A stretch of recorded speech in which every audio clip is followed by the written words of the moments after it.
Oke, shalom semuanya. Jadi hari ini kita bahas tema spesial. Kenapa? Karena temanya ini baru terjadi. Jadi tanggal 18 September kemarin, Israel itu baru pergantian tahun. Dari tahun Ibrani, dari tahun Ayin Pei ke tahun Ayin Pei Alef. Apa itu? Itu tahun 5781. Jadi tahun Israel di dunia ini adalah tahun yang tertua. Kenapa? Tahun baru Chinese itu baru 2000-an kalau nggak salah. Terus tahun penanggalan Jawa juga begitu. Kita juga sekarang 2020 itu dari Yesus lahir. Tapi tahun Israel itu mereka udah hampir 6000 tahun. Udah 5781. Dan mungkin sebetulnya sudah 6000 tahun. Cuma kenapa ada tahun-tahun yang mereka sempat nggak hitung ketika mereka dibuang ke pembuangan ke Babel, kemana, segala macam. Jadi ada tahun-tahun yang mereka nggak hitung. Jadi memang hari ini kita udah hidup di akhir zaman. Karena kalau Tuhan bilang satu hari di hadapan Tuhan sama dengan 1000 tahun, 1000 tahun sama dengan satu hari. Tuhan menciptakan dunia 6 hari, berarti sama dengan 6000 tahun. Berarti ini udah mendekati. Dan ada tahun-tahun yang memang gak kehitung. Jadi gak tahu berapa. Orang Israel pun gak bisa tahu dengan pasti, dengan presisi. Tapi yang pasti hari ini mereka kasih tanggalan bahwa sekarang adalah tahun 5781. Dan pergantiannya untuk tahun Pei Alef ini dari September tahun 2020 sampai September 2021. Nah, apa sih Pei Alef ini? Sebetulnya Pei Alef ini adalah abjad orang Yahudi. Jadi saya kasih prolog dulu buat saudara yang belum tahu lah gitu. Jadi orang Israel punya abjad. Nah, inilah abjad orang Yahudi. Mereka baca itu dari kanan ke kiri. Jadi mulai dari Alef itu A, Bet itu B, Gimel, Dalet A, B, C, D. Nah, sepertinya gitu. Mereka baca dari kanan ke kiri. Dan uniknya orang Israel punya huruf, tapi mereka itu nggak punya angka. Jadi angka mereka ambil dari huruf juga. Itulah kenapa tadi 5781 kok kenapa jadi huruf. Nah, jadi masing-masing huruf itu punya nilai. Contoh ini huruf Alef, huruf pertama ya punya nilai 1. Jadi kalau mereka mau ambil huruf 1, angka 1, mereka juga ambil huruf Alef. Jadi huruf Alef itu sama dengan angka 1. Nah, jadi ini secara cepat aja ya. Jadi gimana kalau mereka mau bikin angka? Ini lihat dari atas. 1 Alef. Jadi ini angka 1 ya ini Alef, Bet, Gimel, Dalet, terus dan seterusnya. Angka 10 itu Yod. Setelah itu ada puluhan ke bawah. Nah, sekarang ini tahun apa sih tadi? Tahun 5781. Jadi biasa mereka sebutkan itu diambil 2 digit belakang. Sama kayak kalau kita ditanya Indonesia merdeka tahun berapa? Tahun 45. Padahal kan tahun 1945. Jadi 2 digit terakhir yang biasanya mereka sebut. Nah, jadi ini tahun apa ini? Ini tahun Pei Alef. Apa Pei Alef? Tahun 81. Jadi mana 80? Nah, ini 80 nih. Ini Pei. Kemudian ini Alef. Jadi angkanya mana? Tahun 81. Nah, inilah gambarnya. Pei Alef. Mereka baca sekali lagi dari kanan ke kiri. Jadi Pei itu 80, Alef 1. Jadi itu gambarannya. Tahun Pei Alef, tahun 81. Nah, uniknya lagi, orang Israel itu punya abjad. Mereka itu ambil dari penggambaran yang mereka bisa lihat. Jadi abjadnya itu ada seperti simbol. Nah, jadi ada namanya piktogram. Piktogram itu adalah arti daripada abjad itu. Contoh, nanti saya mau bahas sedikit. Jadi Alef itu akarnya. Jadi kenapa sih Alef? Alef ini adalah huruf pertama. Makanya akarnya itu apa? Mereka pakai cari sesuatu yang paling kuat. Dan lambang kekuatan yang mereka tahu itu yang paling kuat itu dari binatang yang biasa sehari-hari mereka lihat. Karena di Israel nggak ada singa, nggak ada beruang gitu. Yang mereka lihat adalah apa? Ox. Jadi apa ya? Lembu gitulah. Jadi itu punya kekuatan untuk membajak sawah. Nah, dari sinilah angkanya itu muncul. Nah, sekarang kita lihat hari ini dengan cepat. Kita mau bahas tahun Pei Alef. Apa sih penggambarannya? Nah, ini Pei itu mulut atau speak atau perkataan. Jadi gambarnya itu mereka ambil simbolnya itu dari mulut. Pei dan Alef itu gambarnya apa? Kekuatan. Jadi tahun ini kalau dibilang tahun Pei Alef itu simbolnya mereka kasih begini. P-nya besar. Kenapa? Karena ini tahun 80-an. Tahun 80-an. Nanti tahun depan tahun 82. 83, 84, 85 gitu. Terus sampai 89, nanti baru ganti tahun 90-an. Nah, jadi P besar, kemudian Alef. Nah, ini simbolnya menarik. Kenapa? Ini mulut, ini adalah kekuatan. Jadi ada kekuatan di dalam mulut. Itulah yang saya mau bahas hari ini. Nah, ini gambaran daripada P. Jadi huruf P itu mereka ambil dari mulut. Gambarnya kayak gini. Dan ini selama 10 tahun. Itu tahun ini, tahun mulut. Tentang mulut. A mouth, tentang bicara, tentang perkataan, tentang the spoken word, tentang firman. Itu.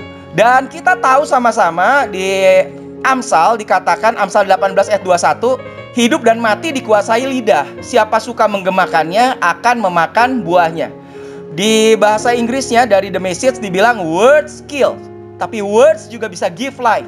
Jadi setiap perkataan itu bisa membunuh, perkataan juga bisa memberikan kehidupan. Dan perkataan itu bisa jadi racun, dan perkataan juga bisa jadi berkat, jadi buah katanya. Dan itu semua you choose. You choose.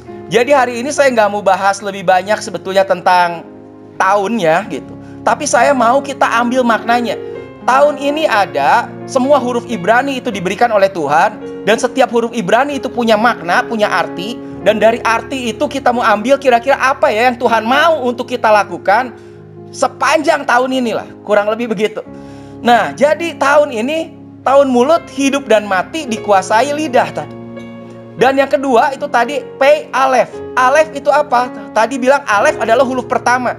Dan penggambarannya itu adalah seperti kerbau atau sapi. Sapi apa kerbau? Kerbau lah ya, pokoknya yang membajak. Yang membajak inilah simbol dari kekuatan. Dan dari sinilah awal mulanya. Jadi mereka dulu huruf Alefnya itu gambarnya kayak begitu tuh. Jadi kayak huruf di Mesir itu ada yang namanya huruf hieroglif.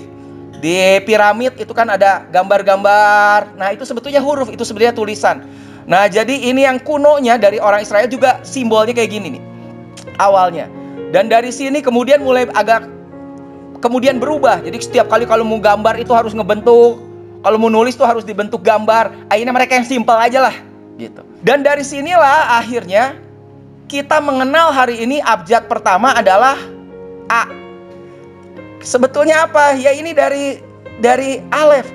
Jadi bahkan dari huruf-huruf juga banyak sekali huruf yang diambil dari huruf Ibrani. Makanya tadi Alef, Bet, Gimel, Dalet. Kita jadi A, B, C, D gitu kan. Alef, Bet, Gimel, Dalet, Hey. Nah itu semua ambil dari situ. Jadi sebetulnya bukan orang Yahudi yang ngikutin, tapi huruf kita yang sebetulnya alfabet itu yang ngikutin penggambarannya. Jadi dari mana huruf A? Kenapa simbolnya gitu? Ya karena simbolnya dari huruf Alef. Dan sekarang huruf Alef di Israel itu gambarnya kayak begini. Itu hurufnya sekarang.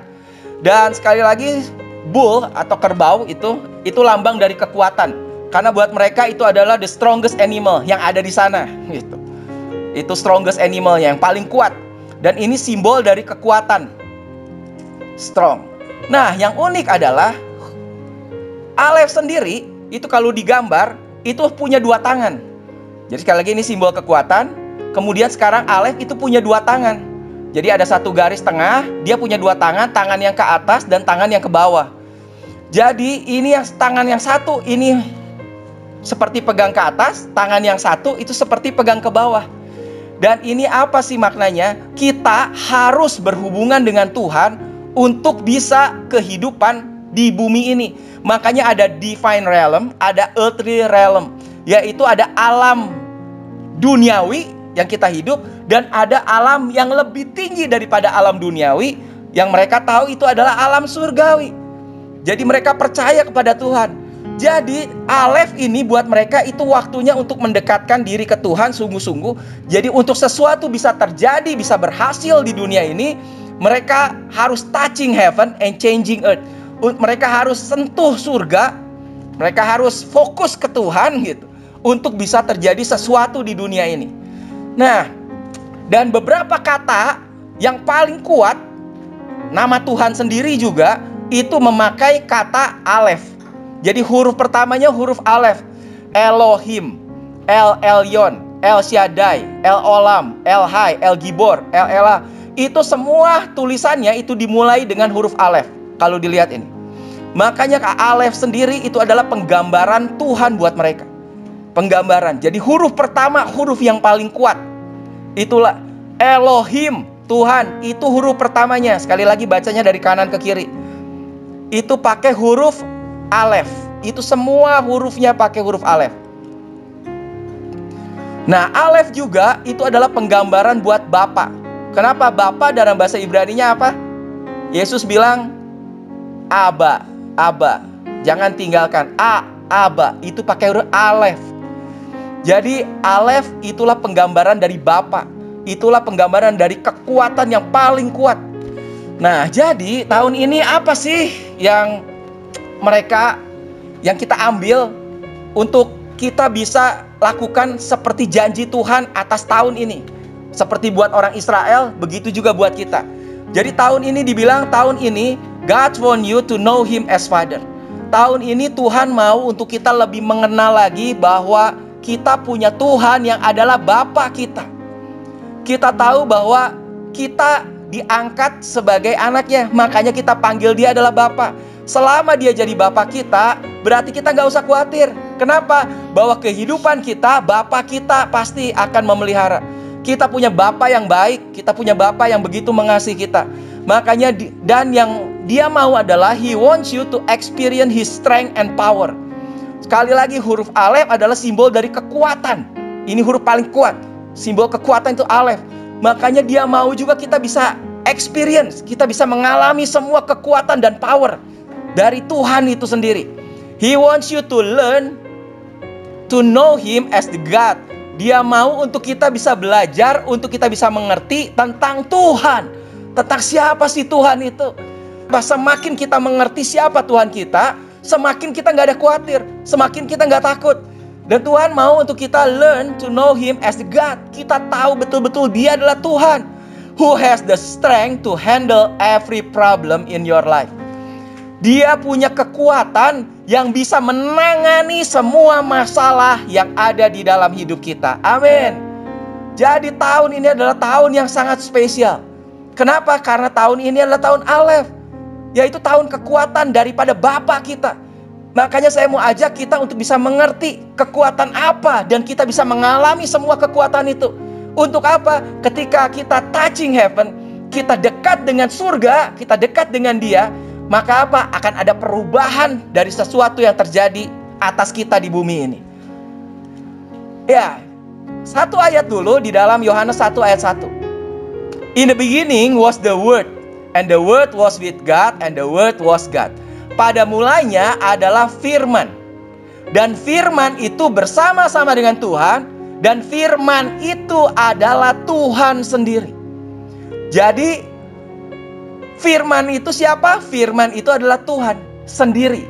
Jadi pada mulanya adalah firman, dan segala sesuatu dijadikan oleh firman.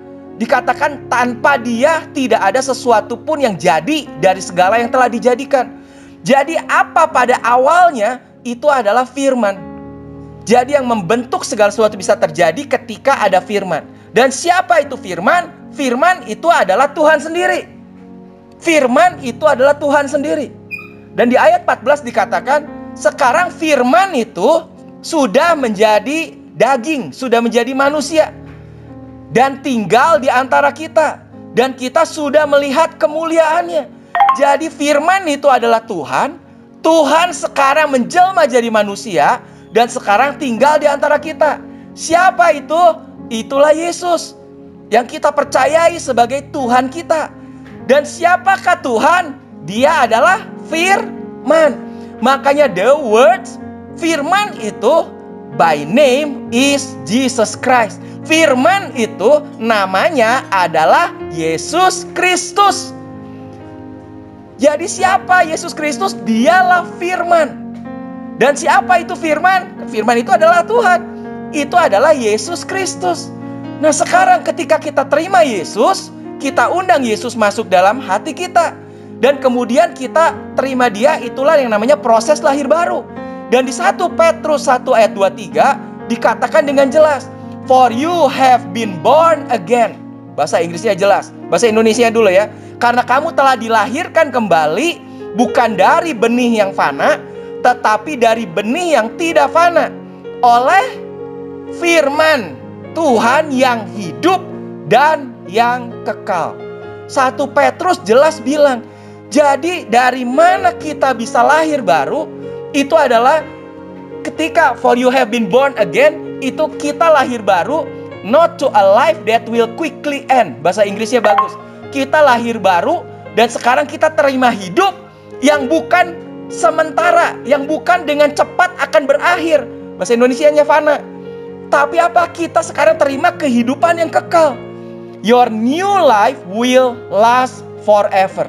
Dan kehidupan yang baru yang kita sudah terima, itu akan tetap ada untuk selama-lamanya.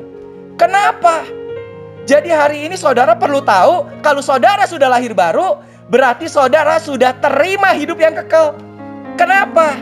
Because it comes from the eternal living word of God. Karena itu datang dari kekekalan. Siapa kekekalan itu? Yaitu apa? Firman Tuhan yang hidup. Jadi makanya kita terima Yesus masuk dalam hidup kita. Yesus adalah firman. Sekarang firman itu ada di dalam kita. Firman itu kekal dan membuat kehidupan kita sekarang jadi kekal. Jadi sekarang firman ada di mana? Firman ada di dalam kita. Nah, jadi saudara perlu tahu, lahir baru itu apa? Lahir baru adalah ketika kita terima firman itu. Tadi siapa firman? Itulah Yesus Kristus. Dan melalui Roh Kudusnya, sekarang firman itu tinggal di dalam kita. Di dalam apa? Dalam hati kita. Makanya kalau kita berdoa, kita bilang kan, ayo terima Yesus dalam hati kita. Ayo terima, undang dia untuk masuk dalam hati kita. Itulah lahir baru. Firman sekarang sudah ada di dalam hidup kita. Dan itulah firman kekal. Kenapa? Karena Yesus sendiri. Jadi sekarang saudara perlu tahu bahwa manusia itu terdiri dari 3. Dibilang we are spirit, have a soul, and live in a body. Kita ini sebetulnya roh, karena hanya roh lah yang kekal. Kenapa? Tubuh binasa, jiwa juga pikiran, begitu mati udah gak bisa mikir lagi. Jadi sebetulnya apa? Kita adalah roh. Dan itu roh ketika di Taman Eden, Tuhan kasih kepada Adam. Dia hembuskan rohnya. Sayangnya Tuhan bilang apa? Kalau kamu makan dari buah pohon ini, kamu akan mati. Apa yang mati? Bukan tubuhnya, tapi yang mati adalah rohnya. Jadi roh yang Tuhan kasih kepada Adam, sekarang udah gak ada lagi tuh. Sampai akhirnya Yesus turun dan dia bilang apa? Kamu harus lahir lagi. Kenapa lahir lagi? Karena sebetulnya kamu sudah mati. Kapan kamu mati? Ketika dosa masuk. Itu membuat dunia ini mati semua. Udah gak ada rohnya dari Tuhan. Dan gimana caranya kita lahir lagi? Kita terima rohnya. Kita undang Roh Kristus untuk masuk dalam hidup kita. Dan Roh Kudus tinggal dalam kita. Makanya dibilang apa? Sekarang tubuh kita adalah bait Roh Kudus. Tubuh kita adalah rumah Tuhan. Rumahnya Roh Kudus. Jadi sebetulnya kita adalah roh, itulah yang kekal. Tapi kita punya jiwa dan kita tinggal di dalam tubuh kerangkanya. Jadi kalau mobil ya ini yang kelihatan, itulah tubuhnya. Mesinnya, itulah jiwanya. Tapi bensinnya, kalau bisa dibilang ya itulah rohnya. Jadi yang menggerakkan semuanya sebetulnya rohnya. Nah tadi ketika kita undang Yesus masuk, itu dia masuk, itulah firman masuk dalam roh kita. Jadi saudara perlu tahu, hari ini the word of God itu ada dalam hidup kita. Firman Tuhan, Tuhan dalam bentuk firman itu ada dalam roh kita. Dan kita juga ada Roh Kudus dalam kita. Karena tanpa Roh Kudus dikatakan tidak mungkin orang bisa mengaku bahwa Yesus adalah Kristus katanya. Jadi kalau hari ini semua yang dengar ini bisa mengaku bahwa Yesus adalah Kristus, berarti ada Roh Kudus di dalam roh kita. Sekarang kita sudah hidup lagi, sudah lahir baru karena sudah ada rohnya. Nah, Sekali lagi, masalahnya sekarang manusia kan terdiri dari 3. Setelah roh, ada jiwa. Nah, dari roh inilah mempengaruhi jiwa. Dan dari jiwa inilah kita mulai berpikir dan menggerakkan tubuh. Jadi tubuh ini digerakkan oleh apa yang kita pikir. Kalau sekarang saya lagi ngomong, kemudian saya haus nih. Otak mulai pikir, waduh haus. Dan saya gerakan tubuh saya, apa? Ambil air, minum dulu, maaf. Nah, ini tubuh minum. Dari mana? Dari jiwa yang mengontrol bahwa kasih tahu saya haus. Agak seret. Jadi itulah. Nah, sekarang intinya adalah begini. Jiwa kita ini yang di tengah bisa dipengaruhi oleh roh, tapi juga bisa dipengaruhi dari tubuh melalui panca indera. Melalui apa yang kita lihat, melalui apa yang kita rasa, apa yang kita cium, apa yang kita sentuh. Itu semua akan mempengaruhi dari jiwa kita. Nah, ketika itu mempengaruhi, maka jiwa ini akhirnya mulai harus ngambil keputusan untuk tubuh ini digerakkan apa. Nah, selama kita inputnya dari natural physical world, hanya dari dunia jasmani, maka apa, kehidupan kita adalah jadi apa, manusia jasmani. Itulah yang Paulus bilang. Jadi kita bukan manusia roh, tapi kita manusia jasmani. Tapi yang Tuhan mau, Paulus bilang apa? Aku mau kamu hidup jadi manusia roh. Karena sekarang kamu berbeda dengan orang lain. Orang lain lakuin itu semua karena memang gak punya rohnya. Gak punya word of God, tapi sekarang kamu punya. Makanya kamu jadilah manusia rohani. Yang apa? Yang kita dapat inputnya itu dari roh. Jadi jiwa kita isi input daripada roh itu. Nah, inilah penggambarannya. Jadi, ketika kita terima Aleph, yaitu Aba, Bapa, dia jadi Bapa kita, kita terima dia, kita kemudian jadi anaknya. Siapa yang percaya diangkat jadi anak-anaknya. Itu sekarang roh kita ini sudah berubah. Roh kita sekarang jadi sempurna. Kenapa? Karena sebetulnya bukan roh kita. Dikatakan apa? Kita sudah disalibkan bersama dengan Kristus. Dan hidupku bukan aku lagi, melainkan Kristus yang hidup. Jadi sekarang yang hidup di dalam roh kita adalah tadi siapa? Adalah Roh Kudus sendiri, yaitulah firman. Kita undang dia masuk ke dalam kita. Firman ada dalam kita. Itu adalah sempurna. Makanya dibilang your spirit is perfect.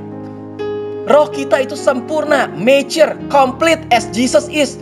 Itu sempurna seperti Yesus. Karena apa? Kita undang Yesus masuk dalam hidup kita. Hidupku bukan aku lagi, tapi Kristus. Berarti betul-betul Kristus yang ada dalam kita.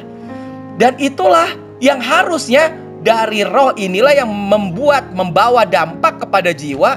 Dan akhirnya membawa dampak juga kepada tubuh. Setiap keputusan yang kita ambil, akhirnya tubuh menggerakkan, itu harusnya dipengaruhi oleh roh ini. Itulah seharusnya. Nah, masalahnya sekarang adalah begini. Tahukah saudara bahwa sebetulnya mata kita tidak bisa melihat diri kita sendiri? Muka saudara sendiri saudara bisa lihat dengan mata? Gak bisa. Betul, bisa gak? Kita kan gak bisa copot kemudian untuk lihat muka kita. Jadi selama ini, dari mana saudara tahu seperti apa saudara cantik, saudara ganteng, saudara wah manis? Dari mana itu semua? Dari cermin. Kita ngelihat kaca. Dan pertanyaannya, saudara percaya tuh sama kaca? Padahal saudara nggak bisa lihat diri saudara sendiri. Saudara butuh bayangan untuk saudara bisa lihat diri saudara. Saya nggak bisa lihat hidung saya nggak bisa lihat mulut saya nih. Saya tarik begini supaya saya lihat juga nggak kelihatan. Satu-satunya cara saya bisa lihat mulut saya adalah saya lihat refleksinya. Saya lihat dari bayangannya, dari cerminnya. Nah, tubuh ternyata apa? Butuh bayangan. Dan saya percaya tuh kepada apa yang sebetulnya tidak saya lihat. Saya percaya kepada bayangan-bayangan. Dan sekarang roh juga harusnya begitu. Kenapa? Ketika roh kita tadi itu Roh Kudus tinggal dalam kita. Kita terima Yesus. Kita undang Yesus masuk dalam hidup kita. Itu sekarang sepertinya ada koneksi. Kalau wifi itu jadi nyambung tuh antara kita dengan Tuhan. Di dalam apa? Dalam roh. Nah, masalahnya sekarang, tadi saya udah kasih tahu, problem terbesar itu ada di jiwa. Di jiwa inilah ada pikiran, perasaan, kehendak, keinginan, sedih, hati nurani, ini segala macam, kesadaran dan macam-macam. Semua pokoknya perasaan itu ada di jiwa. Nah, tadi kalau tubuh sebetulnya kita nggak bisa lihat tubuh kita sendiri, kita perlu alat bantu untuk kita bisa lihat bayangannya kita. Sebetulnya roh itu juga sudah memberikan kepada kita untuk jiwa bisa melihat bayangannya. Dan itulah yang sebetulnya lebih real. Itulah lebih real. Makanya the only way to discern what is spiritual truth is through the Bible. Dan itu melalui apa? Melalui firman-Nya, melalui Alkitab. Jadi sekarang saudara perlu tahu bahwa ada dua firman, dua jenis nih. Kita bisa terima. Yang satu adalah dari Tuhan sendiri, roh yang ada di dalam kita. Kenapa? Tadi kan firman sudah masuk, sekarang tinggal hidup di dalam kita. Firman itulah Kristus. Kita undang Kristus Yesus masuk dalam hati kita. Berarti ada firman-Nya dalam kita. Makanya kita bisa merasa sepertinya Tuhan ngomong. Dan yang kedua adalah firman yang tertulis, yaitu apa? Alkitab. Dan dua hal inilah yang harusnya kita pakai sebagai kita untuk bercermin. Kalau fisik aja, tubuh, jasmani aja kita butuh cermin. Dan kita harus percaya pada cermin itu. Betul nggak? Loh, kok ada jerawat ya? Padahal kita kan nggak bisa lihat jerawat. Mata saya nggak bisa lihat apa yang ada di sini nih. Saya perlu alat bantu. Dan begitu juga sebetulnya kita harus latih roh kita, jiwa kita, untuk kita bisa percaya pada apa yang diberikan oleh roh. Karena apa? Roh itulah penggambarannya. Roh itulah yang sudah sempurna. Roh itu adalah roh Kristus. Dan sebetulnya itu cerminnya di sini nih. Selalu dikasih cermin. Jadi sebetulnya kehidupan kita itu punya dua cermin. Nah, tadi di awal kalau saudara lihat bahwa jiwa ada di tengah, roh di atas mempengaruhi jiwa, tapi tubuh di bawah melalui panca indera itu juga mempengaruhi jiwa. Sekarang tinggal kita mau lihat ke atas atau mau lihat ke bawah. Kalau dari gambar ini, kita mau lihat ke kiri atau mau lihat ke kanan. Mana yang kita mau lihat? Kita mau ikutin apa yang tubuh bilang melalui semua yang masuk secara jasmani. Jadi apa? Yang masuk secara jasmani apa? Aduh, saya sakit Begitu lihat, aduh ini lecet, aduh jerawatan ya. Aduh, kalau jerawatan berarti saya jelek dong. Aduh, kalau jerawatan malu dong. Kita mau percaya pada itu? Waduh, jadi berjerawat nanti orang gak suka saya ya. Nanti ini ya, nanti gitu ya. Malu. Kenapa jerawatan sih? Padahal kita cuma lihat dari kaca kan. Kita gak lihat dengan mata kepala sendiri itu. Cuma dari kaca. Nah, harusnya jiwa kita itu mulai bercermin kepada cermin yang diberikan, yaitu apa tadi? Firman. Apa yang firman bilang? Firman bilang apa? Firman bilang apa? Engkau begitu berharga. Engkau diciptakan mulia. Dan aku mengasihi engkau. Apapun yang terjadi, aku mengasihi engkau. Engkau selalu berharga dan selalu mulia. Harusnya kita lihatnya kepada cermin itu. Jangan berdasarkan cermin yang sana. Kalau sekarang ini lihat ini. Ketika kita lihat masukan-masukan yang dari dunia, akhirnya bikin kita apa? Bikin kita depression, anger, bitterness, ada kepahitan, marah, kesel. Karena itu semua ada di jiwa kita. Dan inilah yang harus diubah, di-renew. Makanya ayatnya bilang apa? Berubahlah oleh pembaharuan budimu. Budi itu apa? Soul. Berubahlah oleh pembaharuan jiwamu. Supaya kamu bisa membedakan manakah kehendak Tuhan, apa yang berkenan, mana yang sempurna. Lihat dari mana? Dari sini. Jadi hari ini yang saya mau ajar, ini nanti saya akan, kalau ada waktu lagi nanti saya bahas lebih detail lagi. Karena hari ini sebetulnya arahnya bukan mau ke situ. Saya mau tentang keperkataan, tentang words. Jadi firman itu sudah ada di dalam kita dan itu mempengaruhi di roh kita. Kita harus tahu itu bisa mempengaruhi ke jiwa kita. Jiwa ini harus lihatnya ke cermin roh, ke cermin firman yang diberikan oleh Roh Kudus dan yang ada dalam firman Tuhan, Alkitab. Itulah 1 Thessalonians 5:23 says, "And the very God of peace sanctify you wholly. And I pray God your whole spirit and soul and body be preserved blameless unto the coming of our Lord Jesus Christ." Now that is so obvious. We are made up of a spirit, soul, and body. And the body is very obvious. If you go look in a mirror, that's the part that you see. Now you would be speaking to my soul, which is my mental, emotional part. Some people define soul as your mind, will, and emotions, and I think that that certainly is true. I don't think that it's all inclusive. There's more to it. I believe that your conscience is a part of your soul. Your soul certainly includes your mental, emotional part. I believe it's what most people call their personality. If I was to touch your physical body, you can feel that. But I can also touch you by words, and it can touch your emotions. It can either make you glad or sad. It can make you angry. You can say words and hurt a person. So the body and the soul are two areas that every one of us are in touch with constantly, but the spirit part of us is a totally different matter. Jesus said this in John chapter 3 when he says, "That which is born of the flesh is flesh, and that which is born of the spirit is spirit." And there is no direct connection between the two. You cannot, in a physical, natural way, feel your spirit. The spirit cannot be accessed in any natural way, and herein lies one of the great problems in the Christian life. The Spirit is the part of us that God communicates with. And the Spirit is the part of us that all of the life and the power of God flows through. In James chapter 2, verse 26, the scripture there says, "As the body without the Spirit is dead, so faith without works is dead also."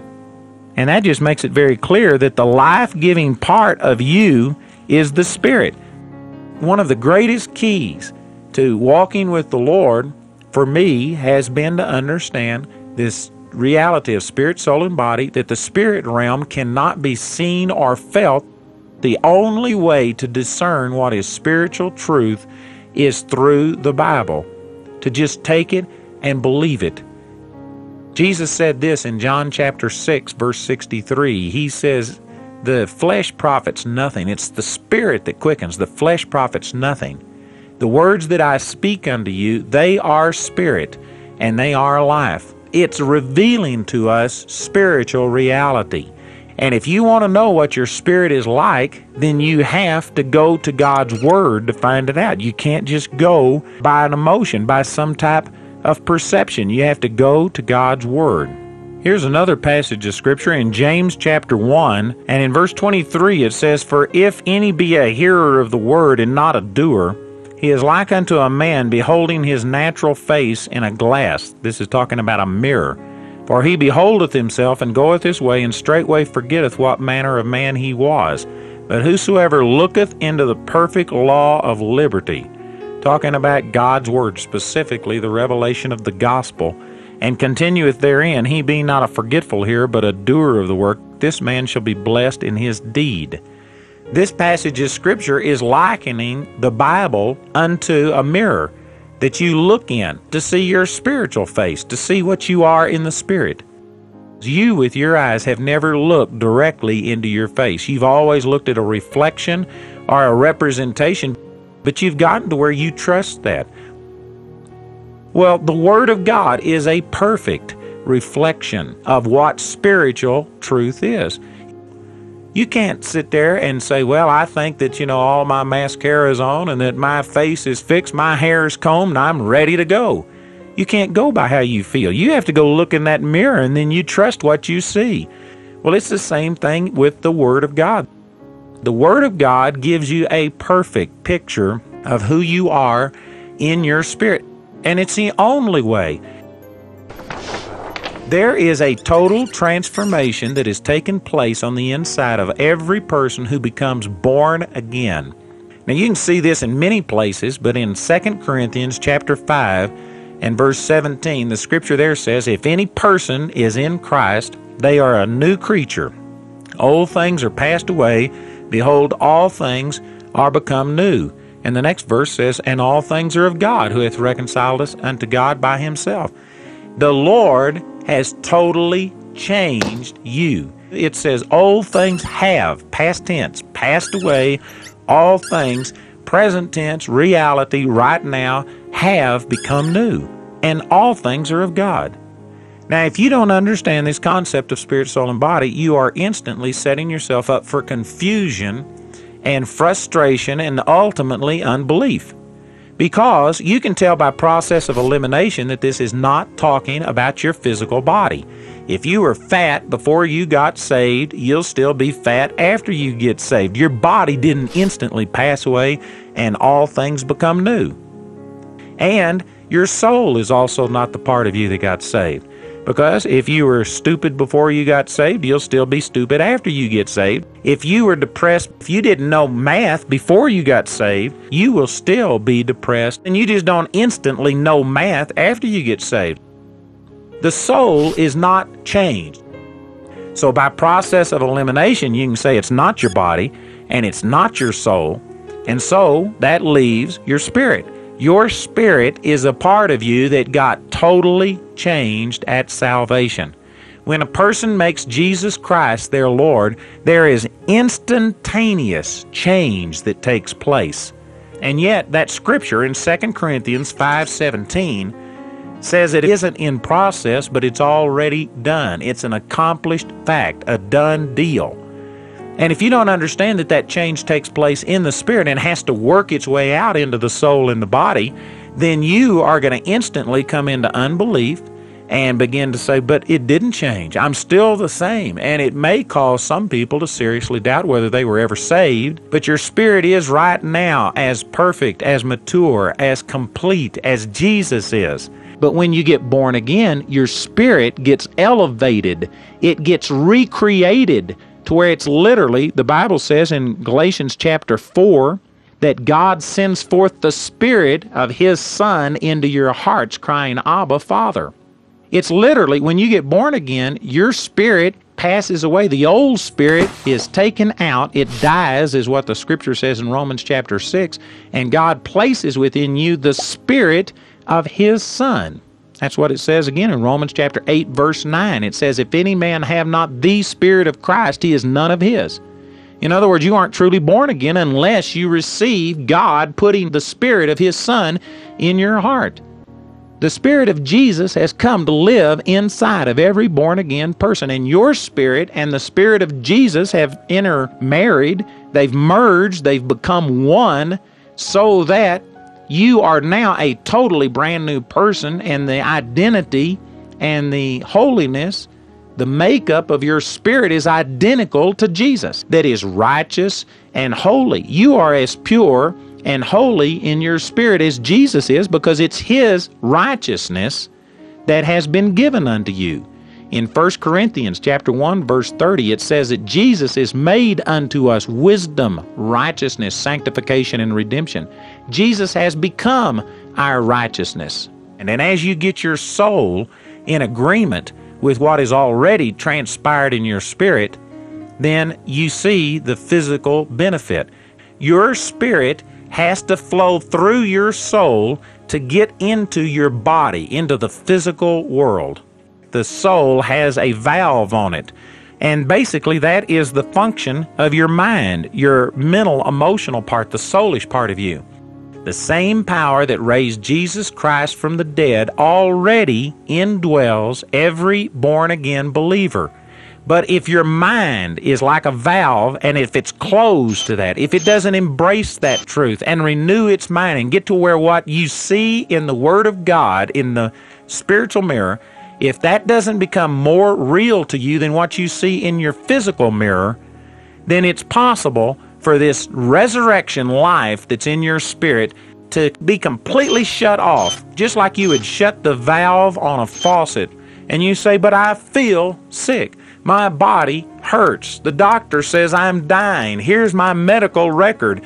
And if those things dominate you, that soul can shut off that power so that not one drop of God's life-giving power ever touches your physical body, and you can die sick, having the resurrection life of God on the inside of you. And of course, you can apply that to every area of your life. You can have depression in you. You can have anger and bitterness when the whole time in your spirit there is love, joy, and peace, as it says in Galatians 5:22. So the critical part of you is actually the soul. And the rest of the Christian life is renewing of the mind. And as we do that, then the physical body will experience the benefit. Lanjut dulu. Nah, jadi seharusnya begini. Mata kita tidak melihat kepada dunia, biar tidak melihat kepada tubuh, tidak melihat kepada apa yang kita lihat secara fisik. Tapi mata kita semuanya tertuju kepada firman Kristus, kebenaran, siapa kita di dalam Kristus. Dan siapa kita dan Kristus yang ada di dalam kita. Itu adalah power yang luar biasa. Kita terima Yesus, dia masuk dalam kita. Ada di dalam kita. Tubuh kita adalah rumahnya Tuhan. Bait Roh Kudus katanya. Ada power yang luar biasa. Itulah yang kita harus bercermin terus. Ya, jadi sekarang baru masuk firman-Nya. Loh, ini baru pendahuluan ya tadi. Jadi tahun ini di Israel sekali lagi adalah tahun Pei Aleph. Pei adalah 80, Aleph adalah 1. Dan Pei itu adalah gambaran dari mulut. Dan Aleph itu adalah gambaran dari Tuhan sendiri. Jadi apa? Sekarang Tuhan itu sudah ada di dalam mulut kita. Makanya ada di dalam kita. Nah, mulut berarti itu kan jiwa. Saya ngomong hari ini pakai otak. Kalau saya ngomong nggak pakai otak, waduh, saudara bubar semua. Saya enaknya aja saya ngomong gitu. Saya ngomong, saya khotbah kayak gini, saya pakai otak. Itu saya pakai jiwa. Nah, ternyata jiwa kita ini bisa dipengaruhi dari roh atau dari tubuh. Nah, sekarang saya mau pakai perkataan saya ini yang dipengaruhi oleh roh. Karena roh saya tahu Kristus tadi sudah masuk dalam saya, itu rohnya adalah Roh Kudus, Roh Kristus. Jadi sekarang perkataan kita itu sebetulnya ada kuasa. Karena apa? Pada mulanya, saya ulang lagi tadi, adalah firman.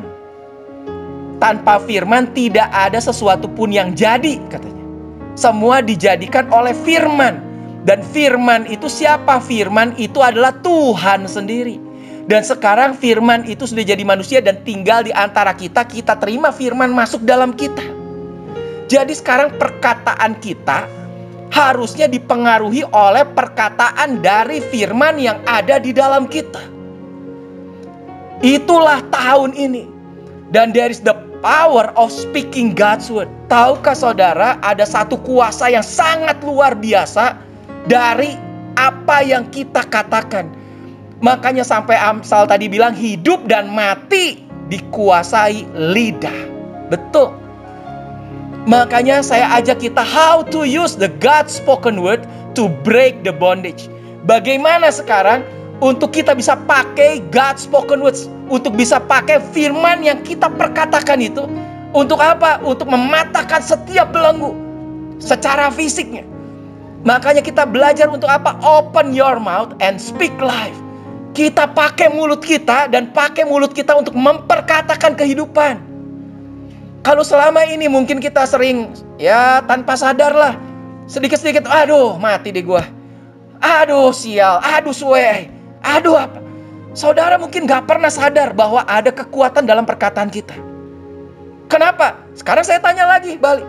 Kenapa saudara bisa tiba-tiba bilang gini, aduh mati deh gua, aduh sial deh. Kira-kira kejadian yang kita alami secara fisik itu baik atau buruk? Buruk. Berarti apa? Perkataan saudara dipengaruhi oleh fisik saudara. Dipengaruhi oleh apa tadi? Oleh body, oleh tubuh saudara. Oleh indera, apa yang saudara lihat, apa yang saudara itu. Tapi kalau sekarang kita mau belajar untuk jiwa kita dipengaruhi oleh roh kita. Tuhan bilang apa? Roh Kudus ada dalam kita.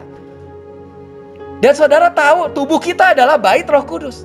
Dan Roh Kudus itu ternyata menghasilkan buah.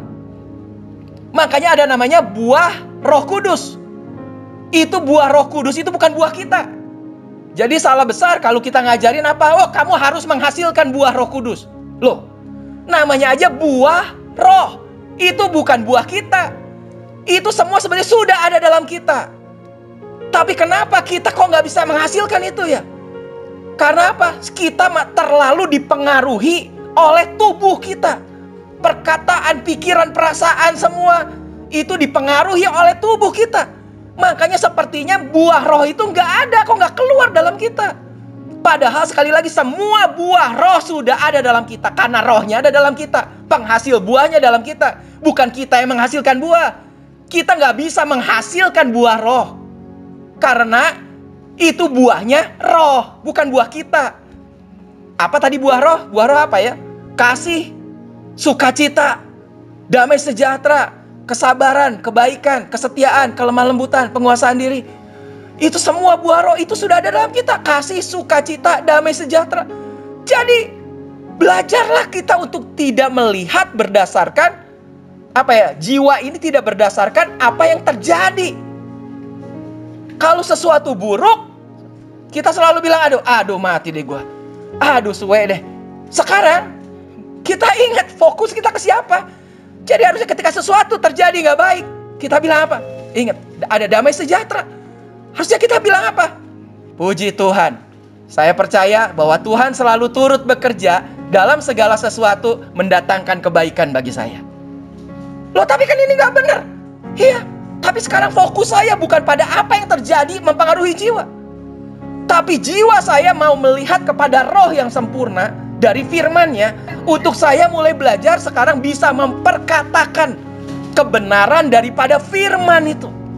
Dan sekali lagi saudara tahu ada kuasa dalam perkataan dalam firman itu. Oke, kita lanjut ya. Nah lihat, tadi ayin pei alef itu bahwa tahun ini sebetulnya mau menjelaskan, ya orang Yahudi mungkin dapatnya lain, yang lain juga mungkin dapatnya lain. Tapi waktu saya tahu bahwa ini tahun Pei Alef, Tuhan kasih tahu saya apa sih yang harus kita lakukan. Sebagai orang percaya ini maknanya apa. Pei seperti mulut, Alef adalah simbol dari Tuhan. Jadi Tuhan bilang kamu harus selalu mengerti bahwa apa? Sekarang firman yang kamu sudah terima dan masuk dalam kehidupan kamu ketika lahir baru tadi. Firman itu tidak jauh. Itu firman itu dekat. Roma 10 ayat 8. Firman itu dekat kepadamu. Yakni di dalam mulutmu dan di dalam hatimu. Wow. Jelas sekali. Paulus bilang, kamu tahu gak? Segala sesuatu terjadi karena firman. Tuhan bilang, jadilah terang, jadilah pagi, jadilah ini, jadilah itu. Dan itu semua jadi katanya. Dan ayatnya bilang, tanpa firman, tidak ada sesuatu pun yang jadi. Tanpa firman. Kuasa firman begitu luar biasa. Dan sekarang firman Tuhan, yaitu Tuhan sendiri, itu nggak jauh. Itu dekat. Ada di mana? Itu ada di dalam mulut dan di dalam hati. Dan dibilang itulah firman iman yang kami beritakan. Jadi tahu nggak Paulus beritain apa? Paulus mungkin beritakan seperti yang hari ini saya beritakan buat saudara lah. Tapi yang saya ini sebagian sangat kecil. Itulah yang saya beritakan. Itulah yang kami beritakan kata Paulus. Yaitu apa? Firman iman. Firman itu dekat. Ada di dalam mulutmu, ada di dalam hatimu. Itulah firman iman. Sekarang apa sih iman? Iman adalah dasar dari segala sesuatu yang kita mau, kita harapkan. Tapi bukti dari segala sesuatu yang tidak kita lihat. Buktinya nggak kelihatan. Belum kelihatan, karena kelihatan itulah fisik. Itulah jasmani. Itu belum kelihatan. Tapi Tuhan mau kita memperkatakan firman iman. Jadi apa? Meskipun belum kelihatan, iman dasar dari segala sesuatu yang kita harapkan. Harapannya apa? Jadi ketika kita melihat harusnya sesuatu, something goes wrong gitu, sesuatu terjadi nggak benar. Bukan kita bilang, aduh mati deh gue. Aduh, sial banget nih. Bukan begitu. Tapi apa yang harus kita ngomong? Apa yang kita mau dong? Kita mau apa supaya terjadi perubahan? Kalau gitu kita mulai perkatakan iman. Dan firman itu memang ada di dalam mulut kita dan dalam hati kita. Alef, itulah gambaran Tuhan. El tadi kan, El Elohim, El Shaddai, El semua pakai kata Alef. Alefnya ini ada di dalam mulut. Itulah tahun ini. Berarti tahun ini akan ada terobosan di dalam kehidupan kita. Dalam kehidupan saya. Ketika kita bisa pakai mulut kita. Untuk apa? Memperkatakan firman iman. Dan itu ada di mana? Sudah ada powernya dalam kita. Ada di mulut kita, ada di hati kita. Ngomong. Pakai itu. Speak the word. Bahkan apa? To your body. Kalau sekarang tubuh kita yang selalu mempengaruhi ke jiwa, sekarang kita ngomong pakai kepada tubuh. Jadi misalnya apa? Ketika kita sakit, itu sebetulnya tubuh lagi ngomong kepada jiwa. Woi, kamu gak rasa nih cenat-cenut tuh, cenat-cenut, kepala pusing nih, kepala pusing. Dan kemudian apa? Kita kan ada perasaan. Itulah jiwa. Mulai rasa-rasanya ya, rada nyut-nyutnya. Ini rada pusing, aduh rada pusing nih. Jadi sebenarnya yang ngomong siapa? Itu adalah tubuh mau ngomong kepada jiwa. Iya bener rada pusing. Tapi harusnya apa? Kita secara, kalau kita udah tahu kebenarannya nih sekarang, jiwa kita sekarang mulai lihat kepada roh. Dan mulai memperkatakan. Apa? Oleh bilur-bilur Yesus, kamu sudah sembuh. Oleh bilur-bilur Yesus, kamu sudah sembuh berarti sehat. Jadi apa? Mulai perkatakan firman iman. Jadi waktu cenut-cenut, bukan ngomong gini terus. Kepala aduh kayak mau pecah. Aduh, kemana? Loh. Berarti saudara sedang ngomong jiwa dari tubuh. Berdasarkan input daripada tubuh. Sekarang jangan begitu. Begitu cenut-cenut kita ngomong apa? Saya percaya. Oleh bilur-bilur Yesus sudah sembuh. Gak ada sakit kepala. Sakit kepala sudah sembuh. Itulah firman iman. Iman adalah dasar dari segala sesuatu yang kita harapkan. Saudara sakit kepala harapannya apa? Ya sembuh kan? Sehat kan? Gak pusing kan? Kalau gitu ngomong. Saya udah gak pusing lagi. Karena bilur-bilur Yesus sudah menyembuhkan. Saya udah gak pusing lagi. Karena bilur-bilur Yesus sudah menyembuhkan. Fokusnya ke sana terus. Fokuskan terus kepada roh. Berdasarkan apa yang firman yang tertulis. Dan ngomong itu. Spoken. The word. Ngomong. Makanya saudara perlu tahu. God's word is your most powerful weapon. Firman Tuhan itu adalah senjata yang paling berkuasa. Yang paling powerful. Apa itu? Firman Tuhan. Sekarang Yesus waktu lawan iblis, dia pakai apa? Firman. Ada tertulis. Dan ketika dibilang ada tertulis, firman itu tidak tergoyahkan. Apa yang ada di firman itulah kebenaran. Apa yang tertulis di firman itu adalah sesuatu truth, kebenaran. Itulah yang harus terjadi. Makanya ketika kita pakai itu firman, itulah the most powerful weapon. Yesus bilang, ada tertulis. Manusia tidak hidup dari roti saja. Ada tertulis. Jangan mencobai Tuhan. Ada tertulis. Akhirnya apa? Setan gak bisa apa-apa tuh. Makanya ketika kita ngalami sesuatu dari tubuh, sekali lagi saya bilang, tubuh saudara itu sebetulnya gak nyata. Sekali lagi. Saudara itu hanya melihat semua dari bayangan. Lihat aja gak bisa, kita harus lihat kaca, saya bilang. Sebetulnya. Dan kita percaya pada bayangan ini. Ini sesuatu yang bisa berubah. Ayatnya bilang segala sesuatu yang kelihatan gak usah diperhatiin katanya. Kenapa? Karena itu sifatnya sementara. Tapi apa yang tidak kelihatan, itulah yang kekal. Yang kita bisa lihat sementara. Yang gak kelihatan, itulah yang kekal. Yang kelihatan, fakta yang kita alami itu sementara. Gak usah diperhatiin, itu bisa berubah. Sakit kepala, Tuhan bisa jamah langsung sembuh. Tapi apa yang firman bilang itu tidak pernah berubah. Fokuslah pada firman itu. Martin Luther, seorang yang dipakai untuk reformasi. Makanya hari ini kita ada gereja Protestan. Sampai dia dapat julukan the man who rediscovered God and changed the world. Ini adalah seorang yang menemukan Tuhan sepertinya dan mengubah dunia. Tadi ini tahun Alef. Alef itu tadi apa? Punya 2 tangan sekali lagi. Touching heaven, changing earth. Ketika kita ngerti tentang Tuhan, kita menemukan siapa Tuhan, kita bisa mengubah dunia. Mengubah keberadaan kita di dunia. Mengubah situasi kita di dunia. Dan Martin Luther bilang apa? Ini quotes-nya dari Martin Luther. I have done nothing. The word has done. Aku nggak lakuin apapun, tapi firman itu yang melakukannya. And accomplish everything.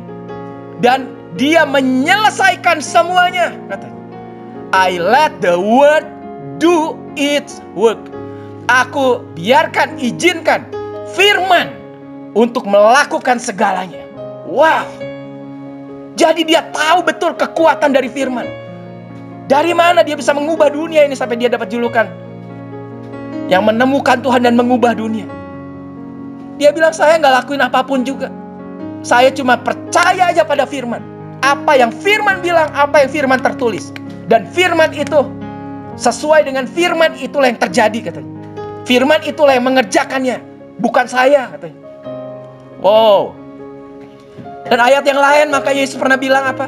Apa yang kau ikat di dunia ini akan terikat di sorga. Dan apa yang kau lepaskan di dunia ini akan terlepas di surga.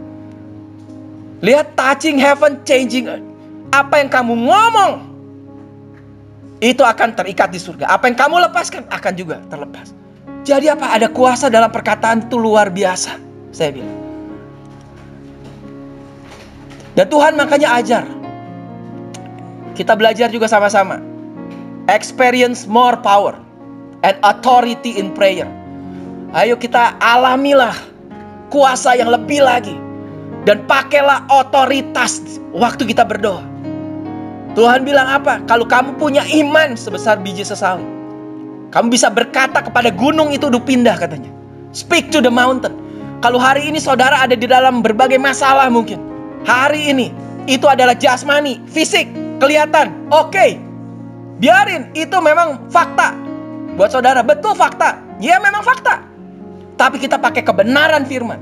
Jadi kita belajar untuk memperkatakan sesuai dengan kebenaran, bukan sesuai dengan fakta. Kita punya power. You have the power to speak God's will into your circumstances. Roh kita itu adalah roh Kristus sendiri. Kuasa Kristus ada dalam kita. Dan sekarang otoritas itu sudah ada di dalam Kristus katanya. Yesus waktu sebelum naik ke surga dia bilang apa? All authority in heaven and on earth has been given to me. Segala otoritas di surga dan atas bumi sudah diberikan kepadaku, kata Yesus. Dan sekarang roh Yesus ada dalam kita. Berarti sekarang otoritas atas surga dan bumi juga ada di dalam kita. Dari mana kita bisa keluarkan? Melalui perkataan. Makanya tadi dikatakan oleh Yesus, apa yang kamu ikat di bumi bisa terikat di surga. Karena otoritas atas bumi dan surga itu juga atas kita. Apa yang kamu lepas di bumi akan terlepas di surga. Makanya sekarang saudara perlu tahu, you have the power to speak God's will into your circumstances. Kita punya kuasa untuk memperkatakan firman untuk situasi yang sedang terjadi atas hidup kita. Situasi fisik yang sedang terjadi atas hidup kita, perkatakanlah firman atas itu. Dan ada yang menarik waktu saya baca dari Markus 11 ini. Karena saudara perlu tahu tadi Yesus bilang apa? Yesus tidak bilang, Jesus didn't say, talk about the mountain. He said, talk to the mountain. Yesus itu nggak bilang, ngomong tentang gunung. Tapi Yesus bilang apa? Berkatalah kepada gunung itu, beranjaklah. Dan dia akan beranjak dan tercampak ke laut katanya. Berkatalah kepada gunung itu. Yesus bukan bilang, berkatalah tentang gunung. Banyak kita justru hari ini kebalik. Ketika kita punya masalah, kita membicarakan masalah. Membicarakan about the mountain. membicarakan tentang masalah-masalah. Gimana ya, saya ngalamin begini. Wah, semua yang kita bicara. Tapi yang Tuhan mau kita coba rubah. Tuhan bilang apa? Kalau kamu lihat ada mountain, ada gunung, kamu pengen gunung itu untuk pindah. Tuhan bilang apa? Ngomong kepada gunung itu. Bukan ngomong tentang gunung. Ngomong kepada gunung itu. Kenapa? In your mouth is the power to talk to the mountain. Karena di mulut kita, di pay, itu ada alef dalamnya. Itu ada power, ada kuasa Tuhan sendiri. Di dalam mulut kita ada kuasa untuk kita bisa berkata kepada gunung. Dan kita bisa berkata apa? Pindah. Pergi. Dan itu akan pergi. Amin. Itu yang Tuhan mau. Hari ini pakailah firman iman yang sudah ada di dalam roh kita. Dia sudah ada dalam kita. Pakai perkataan itu. Jadi ketika kita ke Tuhan juga, don't talk to God about the problem. Talk to the problem about God. Ini kalimat bagus juga. Jangan bicara ke Tuhan tentang masalah kita, tapi bicara kepada masalah kita tentang Tuhan kita. Jangan bilang seberapa besar masalah kita, tapi bicara kepada masalah seberapa besar Tuhan kita. Seberapa besar Tuhan yang kita punya. Jadi yang Tuhan mau bukan kita ngadu. Kenapa? Sekarang Tuhan ada di mana sih? Kan Tuhan sudah ada di dalam kita. Firman-Nya ada dalam kita. Kuasa perkataan ada dalam kita. Firman iman ada dalam kita. Segala sesuatu terjadi karena firman. Firman-Nya di mana? Dia sudah ada di mulutmu dan ada di dalam hatimu. Kamu tinggal apa? Ngomong. Ngomong. Justru kalau ada masalah kita ngomong seberapa besar Tuhan kita. Ngomong. Saya punya Tuhan yang besar. Penyakit sudah sembuh di dalam nama Yesus. Masalah sudah selesai. Makanya belajar untuk ngomong, memperkatakan firman. God will shake your mountain. Tuhan akan goncangkan itu gunung masalah kita. But He won't shake it until you say it. Tapi mungkin Dia nggak akan pernah pindahin sebelum kita ngomong tentang hal itu. Kenapa? Tuhan mau kita experience. Tuhan mau apa? Kita belajar, kita bertumbuh. Kita belajar untuk memperkatakan. Ketika kita memperkatakan, dan saudara akan lihat gunung itu akan mulai pindah. Balik lagi. Ada kuasa di dalam perkataan kita. Melalui apa? Perkataan dari firman. Dalam kita ada firman. Firman hidup. Dan perkatakan itu. Tapi sekarang ada problem sedikit. Problemnya apa? Gimana kita mau memperkatakan firman kalau kita sendiri gak pernah tahu firman? Tadi dibilang firman itu ada dua. Kalau bisa dibilang jenis. Satu apa? Firman dari roh yang ada di dalam kita. Firman yang ada dalam kita. Satu lagi yang lebih gampang sebetulnya. Karena banyak orang susah juga untuk bisa dengar suara Roh Kudus. Orang susah juga bisa dengar apa yang Tuhan mau begini. Tapi yang paling simpel adalah ada yang namanya firman tertulis. Itulah Alkitab. Dan firman ini tidak pernah berubah dulu, sekarang, dan selamanya. Apa yang tertulis itulah. Makanya in order to speak the God's word, you must first know what God has said. Untuk kita bisa memperkatakan firman, ya kita harus tahu dulu apa yang Tuhan ngomong. Melalui apa ya? Melalui firman. Makanya kita baca firman lebih lagi. Ketika kita tahu, kita bisa lebih banyak memperkatakan firman. Oh, Tuhan bilang begini ya. Oh, Tuhan bilang begitu ya. Oh, Tuhan bilang begini. Contohnya nih sekarang. Tahukah saudara sekarang kan lagi rame. Ini ya udah lama ya. Tahun ini kan COVID nih. Terus banyak orang ngalamin juga ini dan itu. Dan kita harus belajar untuk memperkatakan firman. Firman tentang COVID orang banyak pakai itu. Dari mana? Mazmur 91. Dan Mazmur 91 sebetulnya gimana cara pakainya? Bukan sekedar cuma tahu. Tapi lihat yuk, kita buka nih Mazmur 91. Mazmur 91, orang yang duduk dalam lindungan yang maha tinggi dan bermalam dalam naungan yang maha kuasa akan berkata kepada Tuhan, tempat perlindunganku dan kubu pertahananku, Allahku yang kupercayai. Bahasa Inggrisnya waktu saya lihat ini bagus dan sedikit berbeda. Apa dibilang? He who dwells in the secret place of the Most High shall abide under the shadows of the Almighty. Titik. Terus apa kalimat berikutnya? Lihat. Perlindungan itu yang Tuhan mau adalah apa? Ayat 2 bilang, I will say of the Lord. Aku akan berkata-kata. Aku akan memperkatakan tentang Tuhan. Bahasa Indonesianya apa ya? Akan berkata kepada Tuhan. Tapi sebetulnya bukan begitu. Bukan kita ngomong kepada Tuhan. Tapi Mazmur 91 ini sebenarnya dibilang I will say of the Lord. Aku akan berkata tentang Tuhan. Jadi perlindungan itu datang ketika kita berkata tentang Tuhan. Bukan tentang masalah, tentang COVID. Kita berkata tentang Tuhan. Berkata apa? He is my refuge and my fortress. My God, in Him I will trust. Kita berkata tentang Tuhan, bahwa Tuhan adalah tempat perlindunganku, kubu pertahananku. Dia adalah Tuhan yang aku percaya dengan penuh. Itulah makanya yang Tuhan mau adalah I will say of the Lord. Kita berkata tentang Tuhan. Dialah perlindunganku dan kubu pertahananku. Dan itulah perlindungan terjadi. Ini kan Mazmur 91 banyak dipakai. Tapi banyak orang cuma sekedar tahu, tapi gak pernah mau ngomong. Makanya saya bilang, ayo mulai ngomong tuh. Yang ayat 2, I will say of the Lord. Kita ngomong tentang Tuhan. Begitu kita lihat, kita ngerasa badan gak enak, bukan kemudian kita, itu teh ciri-ciri COVID teh kumahanya. Mulainya apa ya? Mulai panas ya? Panasnya berapa ya? Terus mulai sesak napas teh gimana ya? Di tenggorokan atau di mana ya? Terus mulai gimana ya? Ini rasa-rasanya gak enak ya? Kenapa? Kita jangan dipengaruhi oleh tubuh. Ketika tubuh mempengaruhi jiwa kita, keperasaan, justru langsung kita memperkatakan tentang Tuhan. I will say of the Lord. Kita perkatakan tentang Tuhan. Tempat perlindunganku adalah Tuhan. Dia penolongku, aku percaya. Wow. Dan saya belajar ini juga banyak dari istri saya. Istri saya lebih lebih banyak memperkatakan lah gitu. Salah satu yang dia suka adalah satu ayat ini. Dari Ibrani 6 ayat 13. Ini istri saya sering banget ngomong.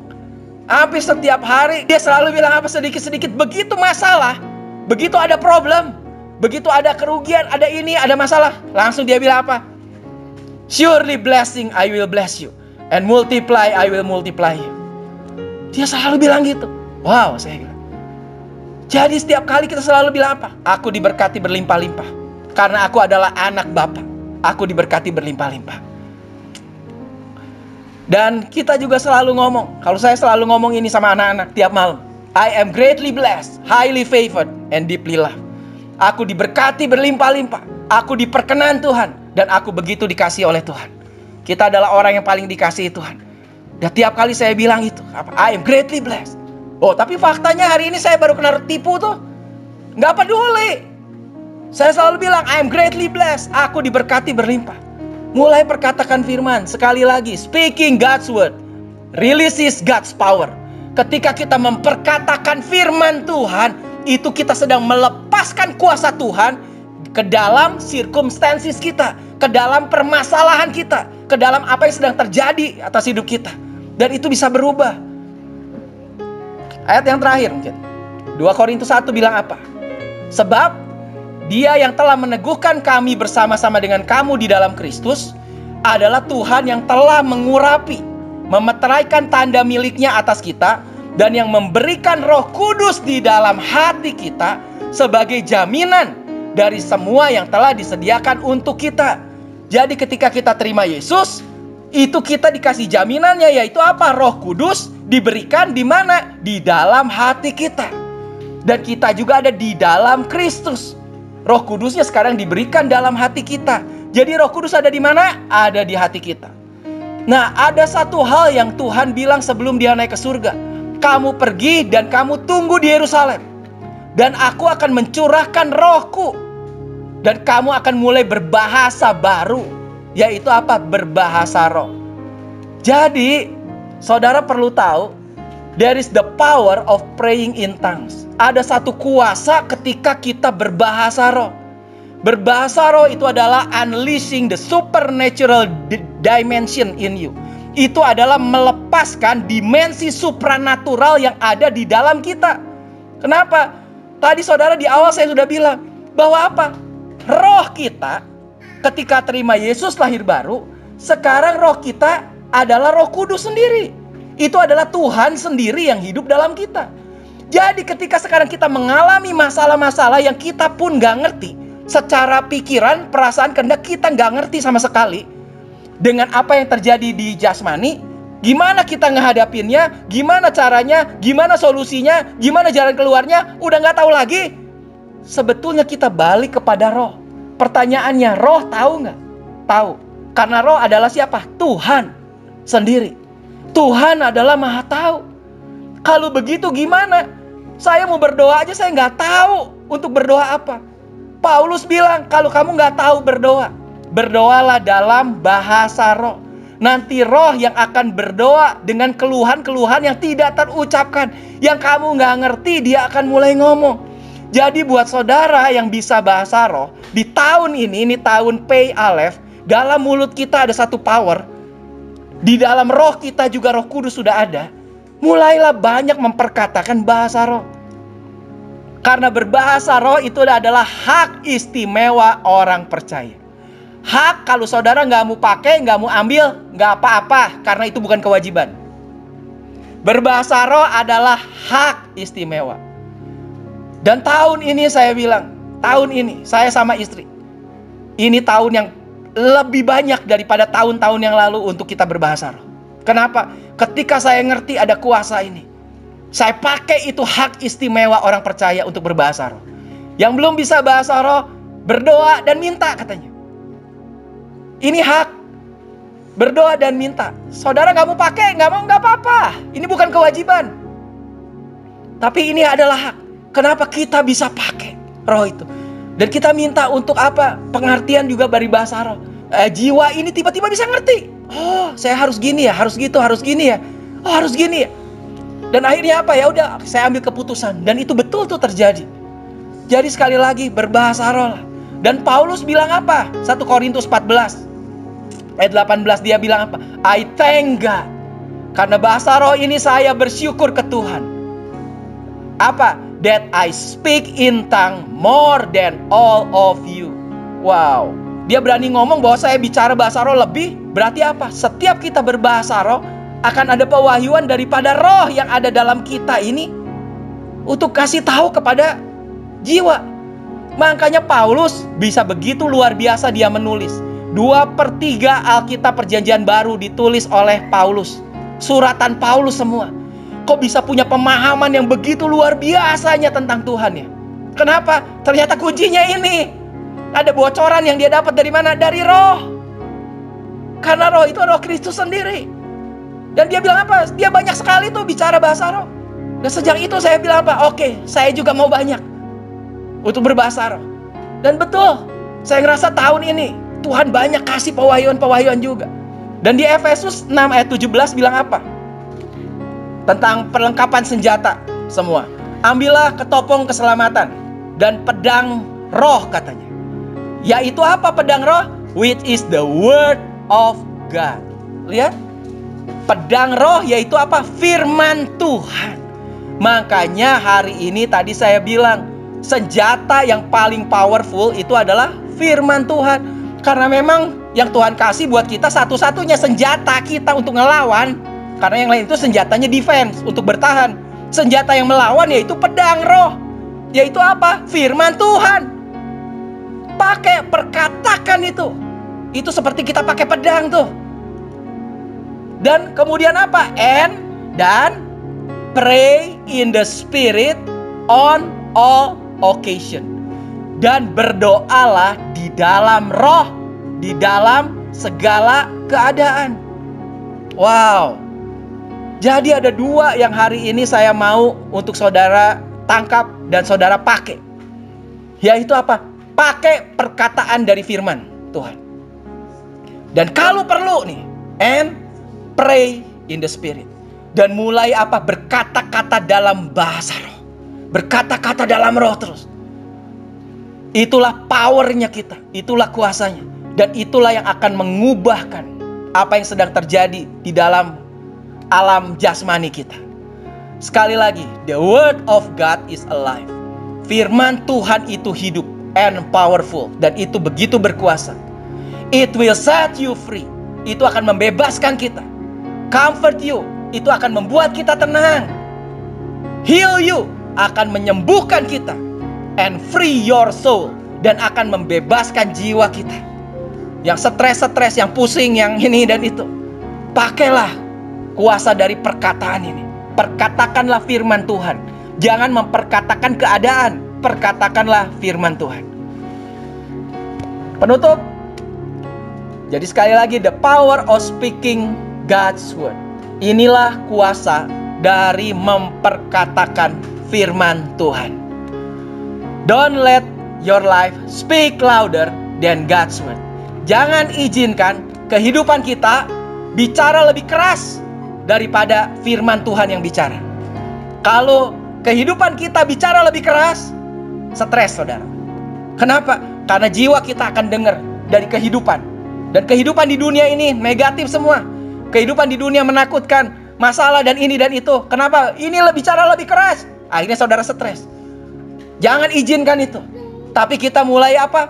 Bicarakan firman Tuhan lebih banyak dan lebih keras. Kalau berbahasa roh bisa lebih banyak tuh kayak Paulus. Itulah yang akan bisa mengubahkan. Speak the solution from God's word to change the situation. Dan belajarlah untuk berkata, untuk ngomong solusi dari firman. Apa yang firman bilang itu kita perkatakan. Untuk apa? Untuk bisa mengubah situasi dari apa yang sedang terjadi atas hidup kita. Amin. Mari kita berdoa dulu. Terima kasih Tuhan. Aku berdoa Tuhan untuk setiap orang yang sudah dengar kebenaran dari firman ini Tuhan. Aku percaya Tuhan, firman Kristus itu adalah iya dan amin. Firman itu begitu berkuasa. Setiap apa yang firman yang keluar dari mulutku Tuhan, setiap firman yang didengar oleh setiap orang Tuhan, itu akan membangun setiap orang Tuhan, akan membangkitkan Tuhan setiap roh dalam jiwa mereka Tuhan, untuk mereka bisa mengenal siapa Kristus. Dan kami mau belajar Tuhan untuk pakai kebenaran ini Tuhan, untuk lebih lagi memperkatakan firman setiap hari Tuhan. Dan kami akan lihat Tuhan, bahwa keadaan kehidupan kami akan mulai berubah ketika kami terus membicarakan firman, membicarakan kebenaran hanya dari firman Tuhan itu. Terima kasih Tuhan. Di dalam nama Yesus kami berdoa. Amin. Tuhan berkati.